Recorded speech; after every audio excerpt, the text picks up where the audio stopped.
Hey friends, Dr. Harry again from the Medicine Revive blog and podcast, and welcome back to another episode of Ask Me Thursdays. So as a companion to the most recent blog that I had this week, we are going to be doing a video on what to do on questions that you don't know the answers to, because friends, this is the end of June, early July, and this is a time where medical students now become residents and residents now graduate to become junior physicians, and they have lots of questions and you're going to be asked these questions, but many of them you won't even know the answer to. So what do? Well, here are 4 tips I'd like to share with you about what I do when I don't know an answer to a question that I've been asked.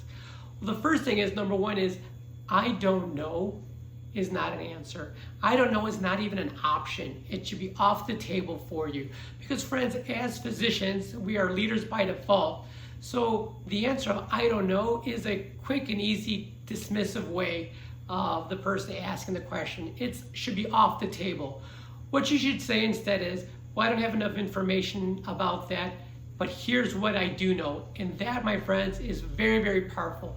Telling the person who's asking the question, here's what I do know, is a very good way to start off that conversation. Because remember, this is a conversation. This is a conversation of here's what I do know. That's how you should start it. It's very, very powerful as a physician leader. Very, very powerful to start off just like that. And number 2 is, here's what I don't know. So that lets the asker know that, okay, you know enough about this subject to get started, but here's what I don't know. Very, very important. And if you don't know something, ask clarifying questions. If you're not really sure what the question is, ask for some clarifying questions.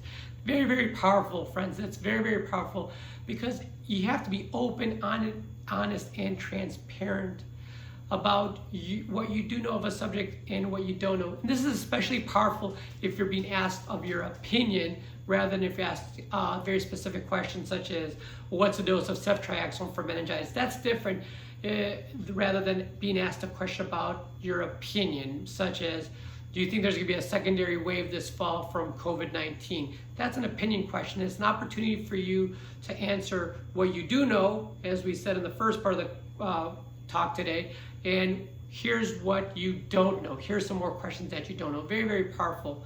Number 3, how are you going to answer that question that you've been asked? Where are you going to look for information? How are you going to find the answer to the question being asked?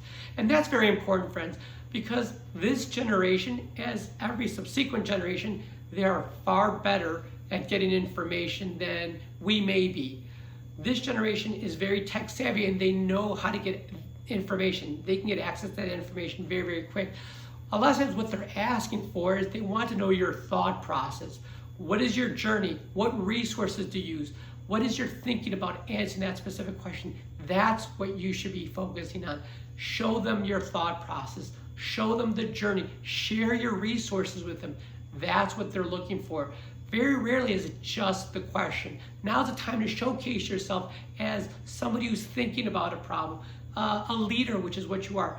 Remember, number 4 is, we're going to end with gratitude, but remember, we are growing the next generation of leaders. So be truly grateful for the question. Truly be grateful for the question. Don't be annoyed for the question. You've been given an incredible gift to not only heal, but to grow the next generation of leaders, of physician nurses. Whether you're a father, a mother, a brother, a sister, a physician, or a nurse leader, our job is to grow the next generation, to grow the next generation of leaders. That's what we're here to do for. And friends, this is such an important concept for you to know, that you'll only grow in your own wellness, because friends, that's what we're here to do. We're here to beat burnout and grow in your wellness. And while we're talking about answering questions today, I want to end on gratitude, because friends, we've been given a very special gift, and showing the next generation how we got there, showing our journey there, is so important, not only for them, but equally, if not more important, for us. So that's how I'm going to end it today, friends. Be grateful for the question, even if you don't know the answer. Follow my tips that I just talked about. And if you've enjoyed this segment, please make sure you hit the subscribe button. It's right below, but also make sure you join the Medicine Revive community. The links will be in the blog post that accompanies this video. And join the community, and let me help you build that curriculum toward your wellness, because I'm here to help you. So have a great week. We'll talk again soon. Be good to yourself and each other. We'll talk soon. Bye-bye.